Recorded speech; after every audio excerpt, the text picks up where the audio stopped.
বানরের অত্যাচারে নতজানু হয়ে পড়েছে রাজ্যের কোরিড কর্মা বন দপ্তর।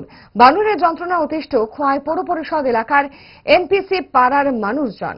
বানরের উৎপাতে ক্ষতিগ্রস্ত 8 থেকে 10টি পরিবার। ঘটনার বিবরণে প্রকাশ, গত প্রায় 3 মাস যাবত উক্ত এলাকায় বানরের দল সারা দিন তাণ্ডব চালায়। প্রশাসনের দৃষ্টিতে বিষয়টি নিয়ে গেলেও ধৃতরাষ্ট্রের ভূমিকায় বন দপ্তর। শনিবার সকাল থেকে বানরের যন্ত্রণার তীব্রতা অস্বাভাবিক হারে বৃদ্ধি পায়। এতে করে উক্ত এলাকার বাড়িঘরের চালের টিন থেকে শুরু করে শাকসবজির মারাত্মক ক্ষতি হয়। হাতের কাছে যা পাচ্ছে তাই নিয়ে যাচ্ছে বানরের দল। ঘরের মধ্যে প্রবেশ করে রান্না করা ভাতের হাঁড়ি থেকে শুরু করে সবকিছু নিয়ে যাচ্ছে বানরের দল। একই তো খোয়াই শহরের মানুষ চোরের যন্ত্রণায় অতিষ্ঠ। অন্যদিকে বানরের যন্ত্রণায় দিশেহারা হয়ে পড়েছে এনপিসি পাড়া সহ আশপাশ এলাকার মানুষজন। কি হইছে বানরে?